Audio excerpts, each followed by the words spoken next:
Assalamualaikum warahmatullahi wabarakatuh.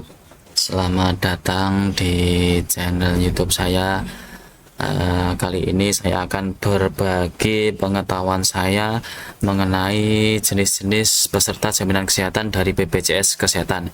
Ini sebatas dari pengetahuan saya, jadi mohon dikoreksi jika ada yang kurang benar. Intro, BPJS Kesehatan adalah asuransi kesehatan yang disediakan oleh badan hukum pemerintah untuk seluruh rakyat Indonesia.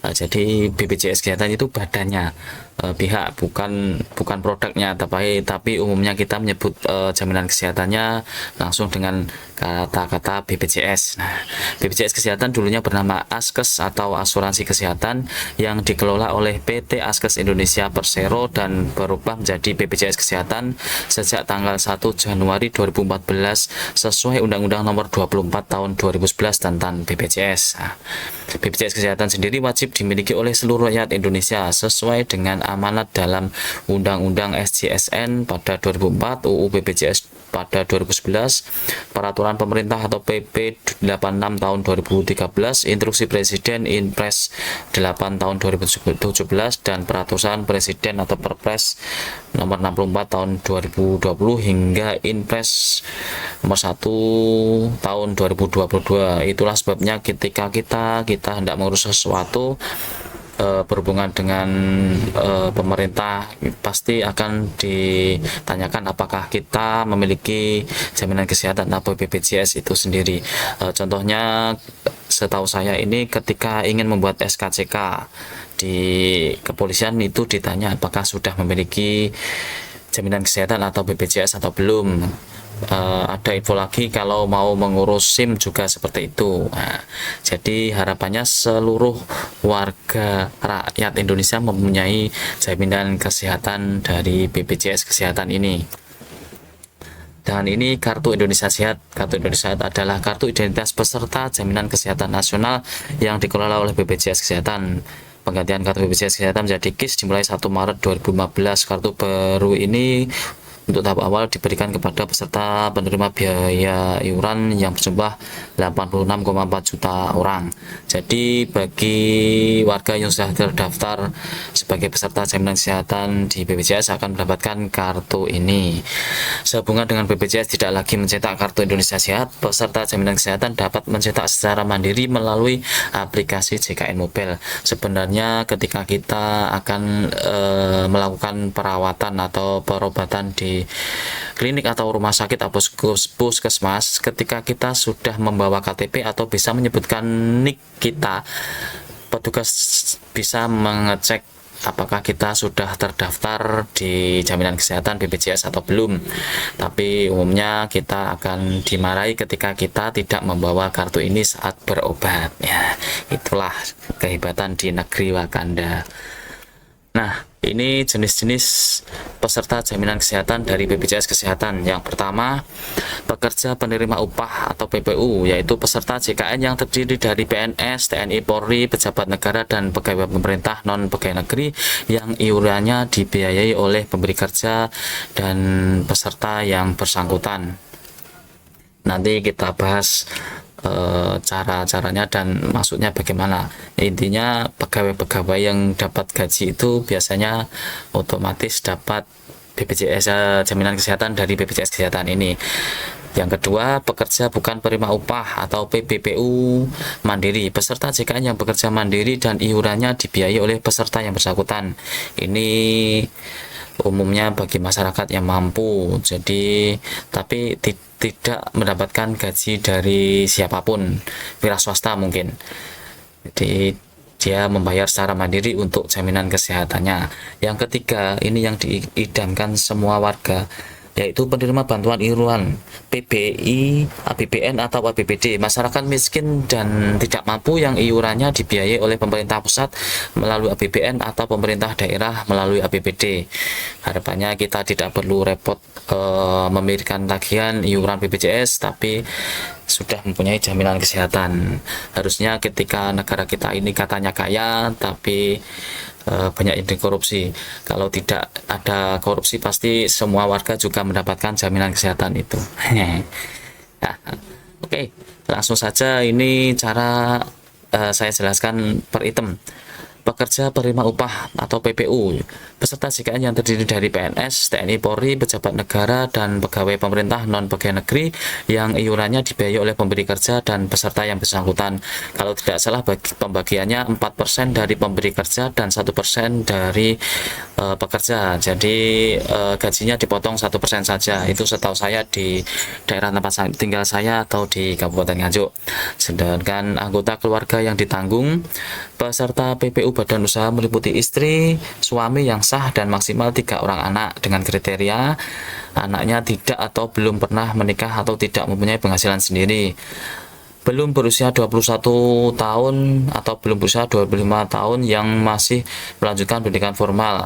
Apabila anak ke-1 sampai dengan anak ke-3 sudah tidak tergabung, maka status anak tersebut dapat digantikan oleh anak berikutnya sesuai dengan urutan kelahiran dengan jumlah maksimal yang ditanggung adalah 3 orang anak yang sah. Jadi yang pasti yang ditanggung adalah istri atau suami 1, kemudian anaknya 3. Anak-anaknya itu akan otomatis keluar ketika berusia 21 tahun jika sudah tidak belajar sebagai berstatus sebagai pelajar atau mahasiswa. Tapi jika masih berstatus sebagai mahasiswa atau pelajar bisa sampai 25 tahun. Dan ketika anak pertama itu sudah keluar dari tanggungan, maka dapat digantikan di anak yang keempat jika anaknya lebih dari 3. Sumbernya dari kebumenkap.go.id. Yang kedua, pekerja bukan penerima upah atau PPBU atau mandiri.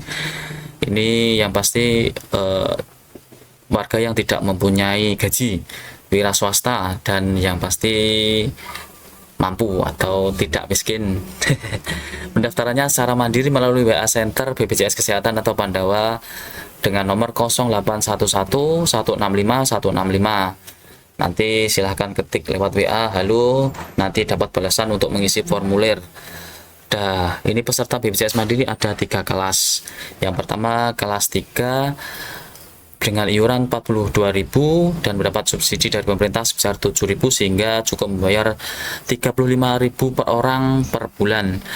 Saya ulang sedikit, untuk pendaftaran BPJS Mandiri ini harus 1 kakak. Jadi misal kakaknya kartu keluarganya berisi 5 orang, berarti 5 orang harus daftar semua. Nanti bayarnya untuk kelas 3 35.000 kali 5 per bulan. Apabila ada salah satu anggota keluarga yang sudah memiliki BPJS dari kantor di poin yang pertama tadi, maka orang tersebut tidak dimasukkan di mandiri ini. Misal ada 5 anggota keluarga, sedangkan yang 1 sudah dapat BPJS atau jaminan kesehatan dari kantor, maka yang bisa didaftarkan di BPJS Mandiri ini hanya sisanya 4 orang. Untuk kelas 2 100.000 per orang per bulan. Untuk kelas 1 150.000 per orang per bulan. Nah, untuk rawat inap kelas kamarnya itu bisa naik 1 tingkat ketika kita mendapatkan perawatan di rumah sakit. Contohnya saya misal sudah terdaftar di BPJS Mandiri kelas 3. Ketika saya sakit di rumah sakit bisa mengajukan untuk naik kelas di kelas 2 dengan ada biaya tambahan, kurang lebih seperti itu. Lanjut. Nah, ini yang diidamkan semua warga. Penerima bantuan iuran peserta JKN bagi masyarakat miskin dan tidak mampu. Ini digarisbawahi untuk masyarakat miskin dan tidak mampu. Tapi harusnya semuanya mendapat ini karena negeri kita negeri kaya yang iurannya dibiayai oleh pemerintah daerah melalui APBD atau pemerintah pusat melalui APBN.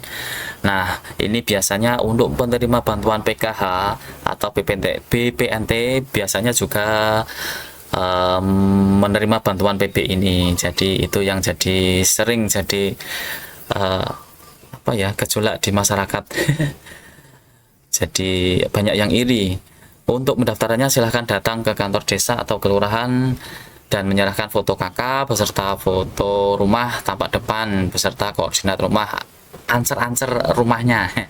Sebelum diusulkan untuk mendapatkan penerima bantuan PBI harus masuk data terpadu kesejahteraan sosial terlebih dahulu. Jadi segala sumber bantuan dari pemerintah itu sumbernya dari data terpadu kesejahteraan sosial ini. Dan untuk pengusulannya bisa dilakukan tiap bulan, tapi untuk mendapatkan PBI atau KIS itu tidak 100% karena ada kuota. Jadi yang penting sudah diusahakan lah, kalau lolos alhamdulillah, kalau tidak ya coba lagi bulan depan, begitu saja. Nah, ini ada beberapa kuesioner yang terdapat saat pengusulan DTKS tersebut. Jadi di aplikasi untuk mengusulkan DTKS atau bantuan apapun ada beberapa kuesioner yang harus diisi. Yang pertama, apakah memiliki tempat berteduh tetap setia sehari-hari, kasarnya punya rumah atau tidak, meskipun rumahnya masih numpang di orang tua atau keluarga yang lain. Yang kedua, apakah target survei tinggal bersama anggota keluarga yang lain. Ini jadi poin lagi, mungkin ada lansia yang tinggal sendiri, mungkin dapat poin lagi dari nanti di finalisasi di kabupaten atau yang bisa meloloskan lah. Terus yang ketiga, apakah kepala keluarga atau pengurus keluarga masih bekerja. Yang keempat, apakah pernah khawatir tidak makan dalam setahun terakhir. Ini langka sekali. Apakah pengeluaran pangan lebih besar atau 70% dari total pengeluaran. Ini mungkin masih ada yang penghasilannya pas-pasan. Apakah ada pengeluaran untuk pakaian dalam 1 tahun terakhir. Ini juga langka sekali. Apakah tempat tinggal sebagian besar berlantai tanah atau plesteran. Apakah tempat tinggal sebagian besar berdinding bambu atau kawat atau kayu. Ini kadang yang jadi masalah, karena sebagian ada banyak warga di tempat tinggal saya sudah mendapatkan bantuan bedah rumah, jadi rumahnya sudah tembok. Yang selanjutnya, apakah tempat tinggal memiliki fasilitas buang air kecil atau buang air besar sendiri. Yang terakhir, apakah sumber penerangan berasal dari listrik 450 watt atau bukan listrik. Kalau rumahnya masih listrik 450 watt, rata-rata juga itu juga penerima bantuan PKH atau BPNT, rata-rata seperti itu. Nah, itu tadi untuk mendapatkan BPJS yang PBI atau KIS. Intinya BPJS yang gratis, tidak perlu bayar, tapi langsung dapat jaminan kesehatan. Ini prosedurnya untuk pengusulannya seperti itu. Tiap bulan bisa dilakukan dari pihak desa atau kelurahan, tapi untuk jaminan lolos atau tidaknya tergantung kabupaten atau kota, paling tidak dicoba. Tapi ini ada jalur ekspres bagi warga Kabupaten Nganjuk, khususnya tempat tinggal saya. Kalau di kabupaten atau kota lain saya juga kurang paham. Ketika Anda atau anggota keluarga Anda yang belum memiliki JKN mendapatkan pengobatan rawat inap di RSD Nganjuk atau RSD Kertosono, pengusulan PBI bisa melalui Dinas Sosial PPPA Kabupaten Nganjuk. Ketika Anda atau anggota keluarga Anda tidak memiliki KIS atau BPJS atau jaminan kesehatan dan sedang sakit atau berobat, sedang dirawat di rumah sakit daerah Nganjuk atau Kertosono, hanya 2 rumah sakit ini, tidak berlaku di klinik atau rumah sakit yang lain. Itu catatan. Itu bisa mengusulkan PBI atau KIS lah kasarnya. Ya, dokumen yang dibutuhkan adalah surat keterangan tidak mampu SKTM dari desa atau kelurahan, ditandatangani kepala desa atau lurah dengan mengetahui camat. Yang kedua, surat pengantar dari rumah sakit. Jadi ketika Anda atau anggota keluarga Anda ingin mendapatkan perawatan atau pengobatan, nanti di awal bilang dulu ke petugasnya kalau akan ngurus SKTM. Nanti kalau sudah dapat kamar, coba tanya ke petugasnya untuk minta surat pengantar buat ke Dinsos, nanti dibuatkan. Yang ketiga, fotokopi kartu keluarga. Yang keempat, cetak foto rumah tampak depan, samping, dalam, dan belakang rumah. Jadi ada beberapa foto yang harus dicetak untuk lampiran tadi.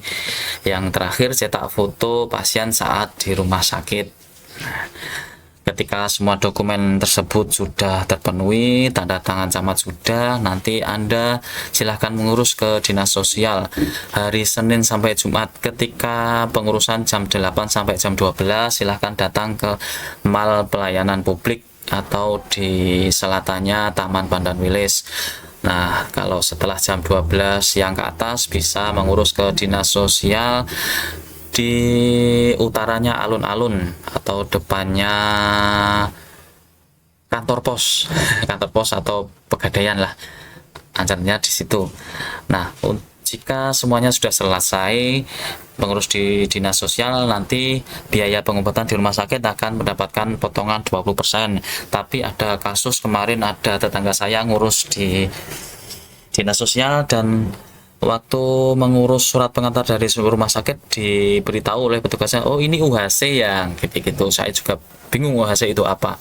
Itu ternyata untuk biaya pengobatannya dapat potongan 100% alias gratis. Saya cari di Google, UHC atau Universal Health Coverage merupakan sistem penjaminan kesehatan yang memastikan setiap warga dalam populasi memiliki akses yang adil terhadap pelayanan kesehatan promotif, preventif, kuratif, dan rehabilitatif bermutu dengan biaya terjangkau. Wah, sulit ini dicerna. Atau mungkin aturannya yang baru memang dapat 100% potongan jadi gratis, atau bagaimana, saya kurang paham. Tapi yang intinya jaminan kesehatan atau BPJS atau KIS-nya aktif hari itu juga. Kemarin tetangga saya diberitahu oleh dinas sosial, katanya KIS-nya baru bisa aktif jam 3 sore. Jadi meskipun abaikan masalah potongan atau diskon biaya pengobatan, yang pasti KIS-nya sudah aktif atau warga tersebut sudah memiliki jaminan kesehatan. Jadi sewaktu-waktu kedepannya mendapatkan perawatan atau pengobatan, semoga sehat semua. Kita tidak perlu khawatir dengan biaya pengobatan tersebut. Nanti setelah KIS-nya aktif juga warga tersebut mohon memberitahu pihak desa atau kelurahan untuk pengusulan DTKS-nya apakah sudah berhasil atau belum. Buat jaga-jaga, kan ada beberapa kasus KIS atau jaminan kesehatan tidak aktif gara-gara warga tersebut belum masuk di DTKS. Itu sangat disayangkan. Untuk sekali lagi, untuk cetak kartunya, kartu KIS-nya silahkan lakukan secara mandiri dengan mendaftar di aplikasi JKN Mobile, karena sudah tidak ada kartu fisik yang dicetak oleh BPJS sendiri. Atau jika tidak bisa mencetak, silahkan tunjukkan aplikasi di JKN Mobile itu ketika Anda ingin mendapatkan perawatan atau pengobatan di klinik atau rumah sakit. Di menu JKN Mobile nanti ada menu kartu peserta. Di situ ada muncul kartu peserta yang terdaftar dalam 1KK tersebut. Nanti bisa tulis di komentar jika ada yang kurang paham. Ini sebatas pengetahuan saya, silahkan dikoreksi jika ada yang kurang tepat. Oke, yang terakhir, terima kasih sekali lagi. Ini sebatas pengetahuan saya yang kebetulan berhubungan, pekerjaan saya berhubungan dengan hal tersebut. Jika ada kurang lebihnya mohon maaf. Semoga semuanya sehat. Sampai bertemu di video selanjutnya. Assalamualaikum.